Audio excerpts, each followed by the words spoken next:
இன்றைய இயற்கை விவசாய சேனலுக்கு உங்கள் அனைவரையும் அன்போடு வரவேற்கிறேன்.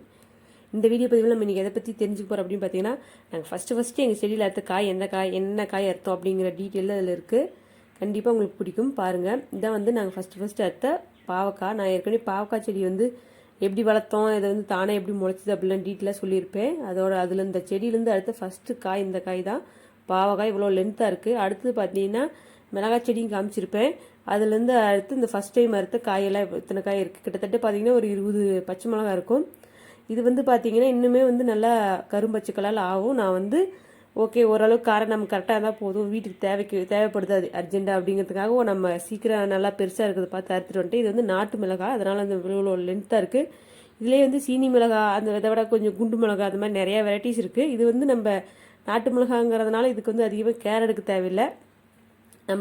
நம்ம கிளைமேட் நல்லாவே வருது.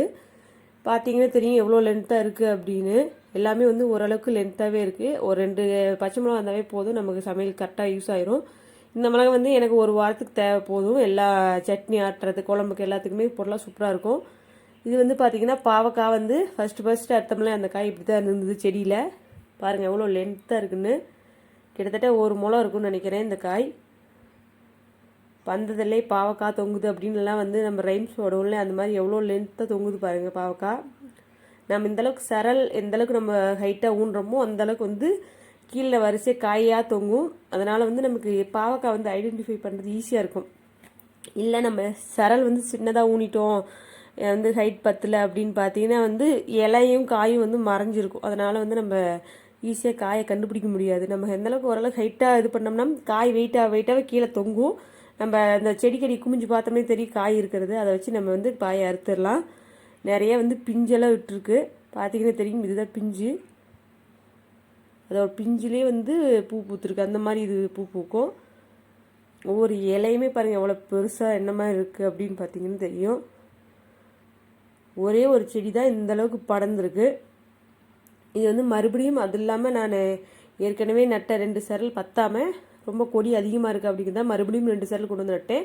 அதிலெல்லாம் நல்லா லென்த்தாக படர்ந்துருக்கு, பார்த்தீங்கன்னா தெரியும். அதே இன்னும் 10 இனிமேல் இன்னும் 2-3 சரல் கொண்டு வந்து நடணும் மாட்டேங்குது. அந்தளவுக்கு வந்து நல்லா படர்ந்து வந்துருச்சு.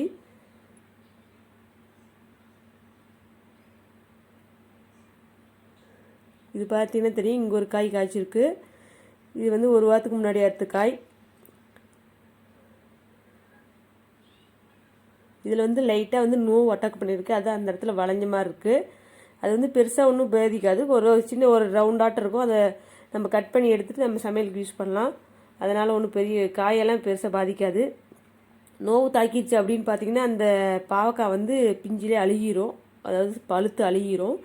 இதுதான் வந்து கொடி படர்ந்தப்போ இருந்த செடி. இப்படி இருந்த செடி இப்போ வந்து எவ்வளோ கொடி படர்ந்து எவ்வளோ 1 மந்த்தில் எவ்வளோ பெருசாகிடுச்சின்னு தெரியும். பாவக்காய் வந்து ரொம்ப ரொம்ப நல்லது. எதுக்கு அப்படின்னு பார்த்தீங்கன்னா சர்க்கரை வியாதி இருக்கிறவங்களாம் நிறைய பாவக்காய் சாப்பிட்லாம். பாவக்காய் இலையை வந்து நம்ம அரைச்சி குழந்தைங்களுக்கு பாலில் கலந்து கொடுத்தா அந்த கீரி பூச்செல்லாம் போயிடும். பாவக்காய் வந்து அவ்வளோ நல்லது. அந்த விதை கூட வந்து காய வச்சு பொடி பண்ணி சாப்பிட்லாம். எல்லாமே வந்து ரொம்ப சத்தானது. அது நம்ம நாட்டு பாவக்காய் ஆர்கானிக் மூலமாக பண்ணுறோம் அப்படின்னு பார்த்தீங்கன்னா அதில் எந்த ஒரு எல்லாமே பச்சையாக கூட சாப்பிட்லாம். நிறைய பேர் பார்த்தீங்கன்னா பாவக்காயை வந்து சிப்ஸ் மாதிரி போட்டு சாப்பிடுவாங்க. அது இன்னும் நல்லா டேஸ்ட்டாக இருக்கும். இந்த அளவுக்கு இருந்த கொடி வந்து எந்த அளவுக்கு நல்லா பெருசாக படர்ந்துருச்சு. அதுக்கப்புறம் பார்த்தீங்கன்னா பச்சை மிளகா சொன்னேன் இல்லைங்களா, அது வந்து ஒரே ஒரு செடி வந்து நான் தனியாக எடுத்து வீட்டு பக்கத்துலேயே நட்டு வச்சுருந்தேன். அதில் பாருங்கள் எவ்வளோ காய் காய்ச்சிருக்குன்னு. ஒரே ஒரு செடியில் தான் இவ்வளோ காய் காய்ச்சிருக்கு. 2-3 வெரைட்டி ஆஃப் காயாக இருக்குது. ஒன்று பெருசாக இருக்குது, ஒன்று மீடியமாக இருக்குது, ஒன்று ரொம்ப பிஞ்சாக இருக்குது. இப்போ நிறைய மொக்கெல்லாம் வேற விட்டுருக்கு. கணுவாளுக்கு ஒரு காய் காய்ச்சிருக்கு. இந்த மாதிரி இருந்தால் போதும் நமக்கு. அந்த வருஷத்துக்கு வந்து மிளகா வந்து நம்ம கடையிலே வாங்க தேவையில்லை. நமக்கு எவ்வளோ பச்சை மிளகா வேணுமோ அதை வந்து அறுத்துக்கலாம். நமக்கு தேவைக்கு போக மீதி செடியிலே விட்டுட்டோம்னா அது பழுத்துரும். அந்த பழுத்த பழத்தை அறுத்துட்டு வந்து நம்ம காய வச்சுனா வர மிளகா நமக்கு வீட்டுக்கு ஆயிரும். இப்படி தான் அந்த காலத்துலலாம் வந்து வீட்டுக்கிட்டே வந்து செடி வச்சுருந்தாங்க. வீட்டு தேவைக்கு யூஸ் பண்ணும்போது அப்பப்போ பொறிச்சிக்குவாங்க. எவ்வளோ பெருசாக இருக்குது பார்த்தீங்கன்னா காய். இதுதான் வந்து இது ஒரு நாட்டு ரக மிளகாய், அதனால தான் இவ்வளோ லென்த்தாக இருக்குது. செடியே பார்த்திங்கன்னா வந்து நம்ம கழுத்து வரைக்கும் இருக்கும், அந்தளவு ஹைட்டாக இருக்குது செடி. அவ்வளோ வளர்ந்துருச்சு. இதுலேயே வந்து பார்த்திங்கன்னா வந்து மிளகாய் வந்து சின்னதாக இருக்கும். 1 இன்ச்சு சைஸில் இருக்கும் மிளகா. அது வந்து வானத்தை பார்த்த மாதிரி இருக்கும். அந்த காய் கீழே தொங்காது, மேல் பார்த்த மாதிரி இருக்கும். அப்படி ஒரு ரகமும் இருக்குது. அது வந்து எங்கள் தோட்டத்தில் வச்சுருக்கோம். அதை அடுத்த வீடியோவில் கண்டிப்பாக அப்லோட் பண்ணுறேன்.